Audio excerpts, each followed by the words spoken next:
दोस्तों नमस्कार, R3H news में आपका स्वागत है। मैं इस समय पहुंचा हूं प्रधान जी के भट्टे पर, जो इलेक्शन जीत गए हैं।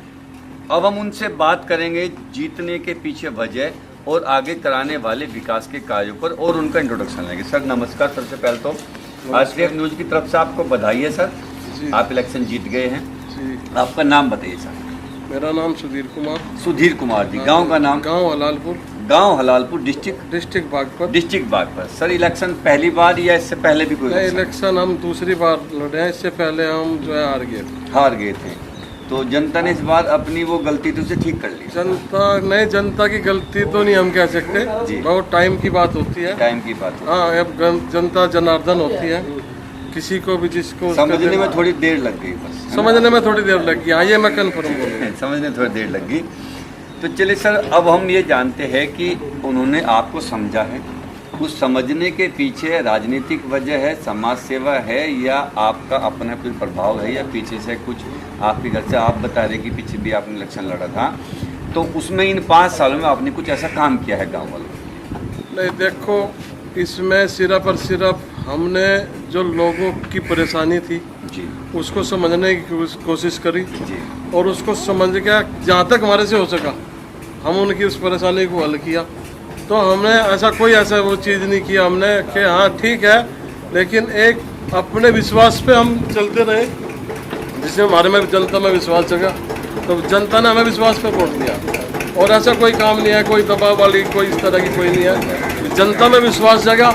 पुरानी गलतियाँ उन्होंने देखा कि हमसे गलती हुई तो उनको ना दोहराया जाए, तो जनता ने हमारे पे विश्वास करके और प्रचंड बहुमत, बागपत जिले की सबसे बड़ी जीत वोटिंग परसेंटेज में हमारे गांव में 2100 मत डले थे, जिसमें 150 मत अवैध हो पाए गए। 1950 मतों में 750 वोटों से विजयी हुए हैं। 750 मतलब परसेंटेज के हिसाब से बागपत डिस्ट्रिक्ट की सबसे बड़ी जीत है। चलिए सर, वो तो अच्छी बात है। अगर आप खुदा ना खास्ता कुछ गड़बड़ हो जाती, इस बार भी नहीं जीतते, तो क्या वो विकास के कार्य जो समाज सेवा आपकी चालू थी वो चालू रहती आगे? बिल्कुल चालू रहती। जीतते नहीं जीतते उससे कोई मतलब नहीं था। जो हमारा काम, हमारी समाज सेवा थी वो चालू रहती। अब आप जीत गए हैं, 5 साल आपके हाथ में है, ठीक है। अब ये गांव आपका परिवार बन चुका है, आप मुखिया है इसके। जी। सबसे पहले आपको गांव में क्या काम लग रहे हैं विकास के, जो सबसे पहले होने चाहिए, जो सबसे ज़्यादा कमी आपको दिखाई दे रही है गाँव में? सबसे पहले हमारे गांव में देखो, हमारा जो एजेंडा था चुनाव जीतने का, चुनाव जीतने के बाद में हम 5 साल तक कुछ हमारे एजेंडे हैं, उन पर तो हम 5 साल तक कंटिन्यू काम करेंगे, वो पूरे नहीं होंगे।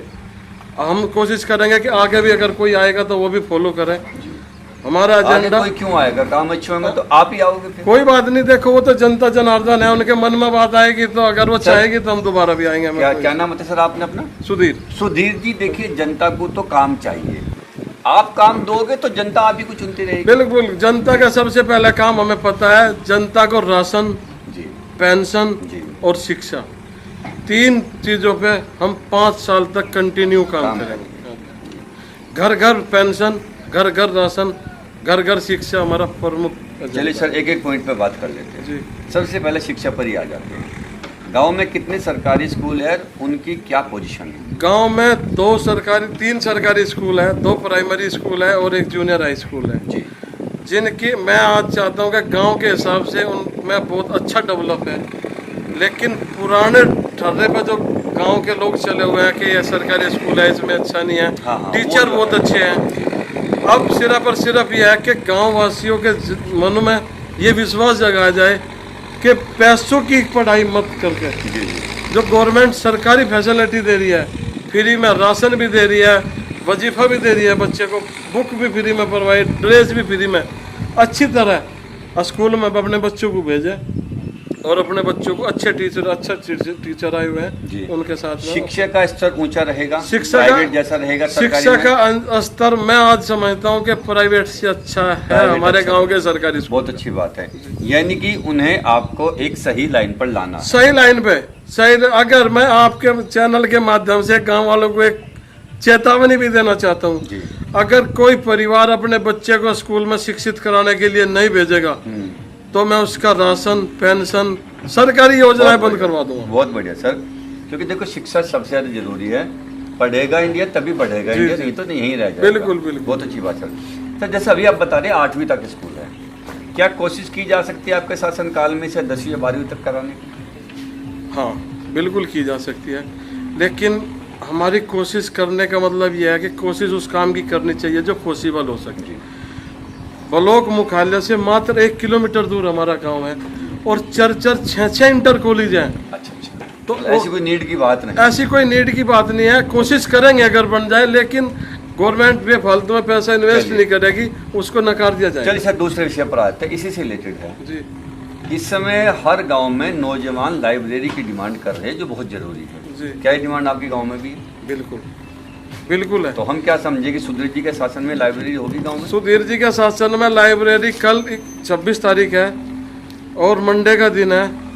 डीएम के वहाँ हम अपना बातचीत रख रहे हैं और ये हमारा लाइब्रेरी, वाईफाई, चौपाल, गांव के तालाब, बहुत सी प्रमुख समस्याएं हैं जो हम पुरजोर तरीके से डीएम के सामने कर रखेंगे। जी, तो लाइब्रेरी की उम्मीद है गाँव वालों को, उम्मीद 100 के 100% लाइब्रेरी गांव में बनेगी। बनेगी। Very good sir. अब नेक्स्ट विषय पर सर हम आ जाते हैं, सामुदायिक स्वास्थ्य केंद्र, जो बहुत जरूरी होता है। एक ये बेसिक नीड है सभी की, तो क्या कोई ऐसा केंद्र है? नहीं है तो क्या होगा आगे? देखो, अब मैं आरोप प्रत्यारोप की राजनीति नहीं करूंगा। जी। हमारे गांव में एक सामुदायिक स्वास्थ्य केंद्र है जो बहुत ही घटिया हालत में आज फिलहाल है। आज तक हमारे गांव में जो डॉक्टर उसमें नियुक्त किया गया है, शायद वो मुश्किल से एक दिन भी उसमें नहीं बैठी होगी, क्योंकि उसका रीजन क्या है? जी। रीजन ये है कि गलत जगह उस जगह का चयन किया गया। वो ऐसी जगह है कि वहाँ पे ना ही पेशेंट आना चाहता और ना ही डॉक्टर वहाँ बैठ के खुश है।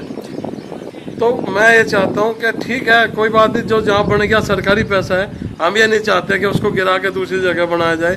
कोशिश करेंगे उसी में अच्छी सुविधाएं देके और गांव वालों को प्रोत्साहित करके उसमें भेजा जाए। यानी कि उसकी कंडीशन दुरुस्त कर दी जाएगी, वो बैठने लायक होगा, डॉक्टर के भी और पेशेंट के जाने का भी। हाँ, कंडीशन दुरुस्त, कंडीशन ठीक है क्योंकि नया है, हम कंडीशन में कोई कमी नहीं। अच्छा अच्छा, कंडीशन में वो नया बना हुआ है, ठीक। सिर्फ समस्या वहाँ पे है, रास्ता नहीं है। वहाँ तक जाने का रास्ता। हाँ, आबादी को जानकारी नहीं है वहाँ जाना कहाँ पे है। आबादी को ये नहीं पता है कि उसमें कोई सुविधा है कि नहीं है, क्योंकि आबादी की नॉलेज में तो हमारे ये गांव आप न्यूज के माध्यम से गांव वालों को कुछ जागरूकता देना चाहेंगे इस विषय में? बिल्कुल, न्यूज के माध्यम से मैं ये जागरूकता देना चाहता हूँ कि आने वाले 2 से 3 महीनों के अंदर आपको यहाँ से 1 किलोमीटर दूर जाने की जरूरत नहीं है।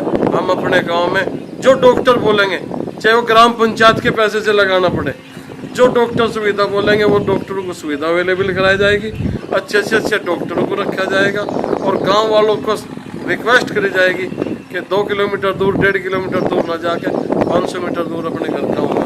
बहुत अच्छी बात है, ये न्यूज के माध्यम से गांव वालों तक बात न्यूज के माध्यम से मैं गांव वालों तक ये बात पहुंचाना चाहता अच्छी, बहुत अच्छी बात है सर।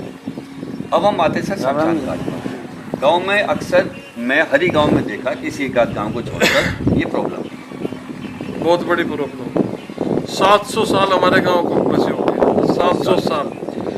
आज तक हमारे गांव का दुर्भाग्य है, किसी भी ग्राम प्रधान ने 100 रुपये का काम हमारे गांव के शमशान घाट में नहीं किया, ग्राम पंचायत। मैं आपके चैनल के माध्यम से ये दावा करता हूँ कि आगे आने वाले 5 साल के बाद हमारे गांव के शमशान घाट की तस्वीर अलग होगी। यानी कि शमशान घाट होगा, उसमें सब सुविधाएं होगी। शमशान घाट ऐसा होगा कि यहाँ आसपास के 2-4 गांवों के अंदर ऐसा शमशान घाट नहीं है। पानी की सुविधा, इंटरलॉकिंग, बैठने की सीट, सबसे पहले हमने पानी का नल नहीं था उसमें, नल हमने लगवा दिया उस पर टीन शेड वगैरह। टीन शेड एक जर्जर हालत में है, उसको उसमें आदमी और बहुत छोटा है।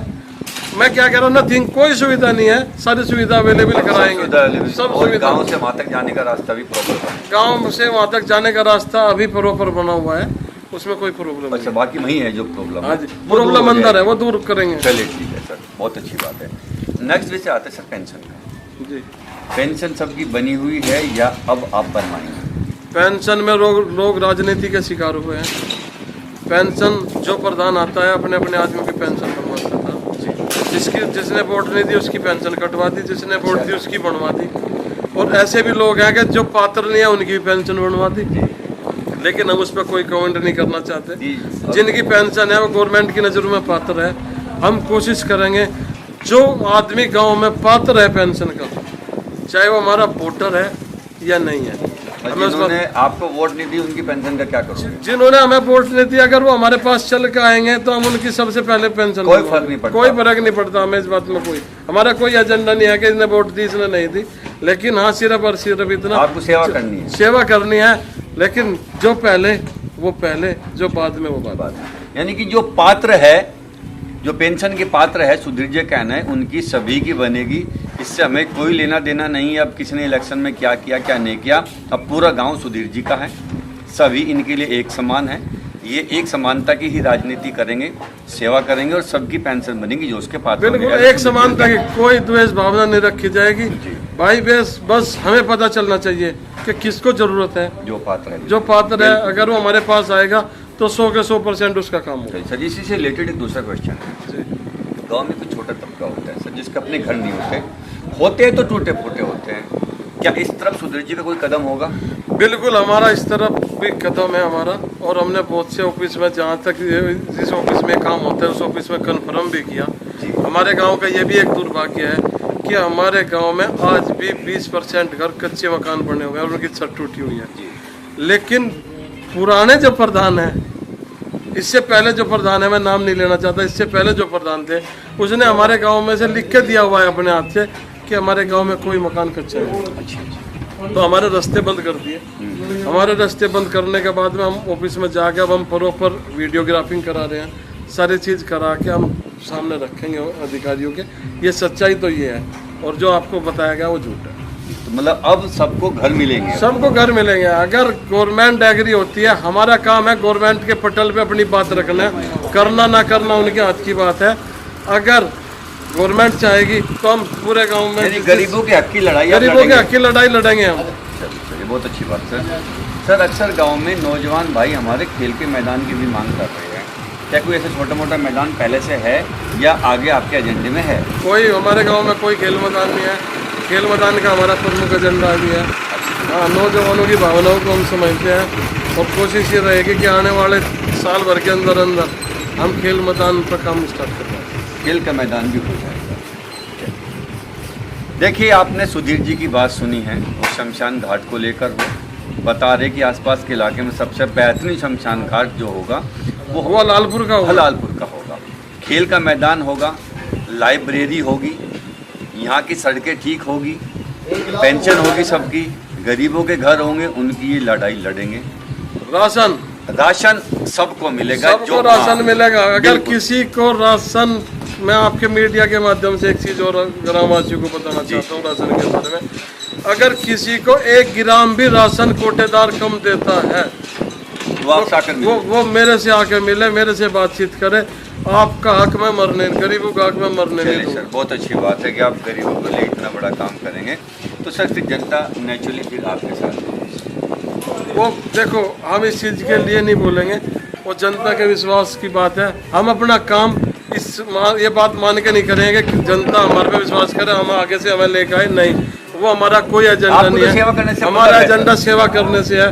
वो जनता जवाब देगी करना क्या है, जब जनता चाहेगी हम उसके लिए तैयार हैं। सर गांव में साफ सफाई को लेकर अभी क्या व्यवस्था है और आगे आने वाले वक्त पर क्या होगा? साफ सफाई को लेकर मैं आपके चैनल के माध्यम से ये कहना चाहता हूँ कि हमारे गांव में पिछले प्रधान या पिछले जो भी आदमी पद पर रहे, उन्होंने कोई डंपिंग ग्राउंड की व्यवस्था नहीं की जी। ना ही हमारे गांव में डंपिंग ग्राउंड है जी। जब डंपिंग ग्राउंड नहीं है तो हमारे गांव का कूड़ा भी कहीं नहीं डला होगा। कूड़े पे पैसा भी खर्च हो चुका है। लेकिन हमारी गवर्नमेंट से सिर्फ एक रिक्वेस्ट है कि हमारे गांव में ध्यान दिया जाए, डंपिंग ग्राउंड की सुविधा में। इस बार डंपिंग ग्राउंड बनेगा? 100 के 100% बनेगा डंपिंग ग्राउंड। अगर डंपिंग ग्राउंड नहीं बनेगा तो मैं सारे गांव की जनता को ले जाकर कलेक्ट्रेट पे प्रदर्शन करवा दूंगा। बहुत अच्छी बात है सर। सर जैसे अभी जो प्रथा चल रही है, सूखा कूड़ा गीला कूड़ा अलग अलग, क्या ऐसा यहाँ भी होगा? देखो सबसे पहली बात यह है, ऐसा हो सकता है, लेकिन मैं आपकी मीडिया के माध्यम से कहना चाहता हूँ ऐसा गांव में इम्पॉसिबल, क्योंकि जागरूकता की गांव में है सर, मैं बताऊँ, जागरूकता की कमी, टाइम लगेगा लेकिन हम भी इस चीज़ को कराएंगे, कोशिश करेंगे इस चीज़ को अमल में लाया जाए। थोड़ी सी जागरूकता की कमी है तो धीरे धीरे हम लोगों को जागरूक करेंगे। पॉलीथीन ना डाली जाए, प्लास्टिक का कचरा एक जगह डाला जाए, गीला कचरा एक जगह डाला जाए, कोशिश करेंगे। ये संदेश आपका पहुंच जाएगा। हाँ, ये हम हर घर पहुंचाने की कोशिश करेंगे। सर, तालाब की क्या पोजीशन है? तालाब में अतिक्रमण सब गाँव में है, सभी गाँव में है सर। हमारे गांव जितना अतिक्रमण किसी गांव में नहीं होगा, मैं प्रूफ के साथ में कह सकता हूँ। हमारे गांव का तालाब का वाटर लेवल हमारे गांव के ग्राउंड लेवल से ऊपर है। सिल्ट जमा हो गया होगा वहाँ पर। सिर्फ जमा होती। तो मैं आपकी मीडिया के माध्यम से कहना चाहता हूँ, अगर कोई सुनता है इस मीडिया को तो मैं उन अधिकारियों को कहना चाहता हूँ कि हमारे तालाब पर थोड़ा ध्यान दिया जाए और जो भी इसमें सहयोग करने की बात आवे तो उसमें सहयोग करे जा, ताकि गांव का विकास हो। गांव का विकास न हो पाना, तालाब भी एक सबसे बड़ी प्रमुख है। सर, इस बार गांव के प्रधानों को तालाब के सौंदर्यीकरण का पैसा दिया जा रहा है, तो क्या सौंदर्यीकरण होगा इस तालाब का?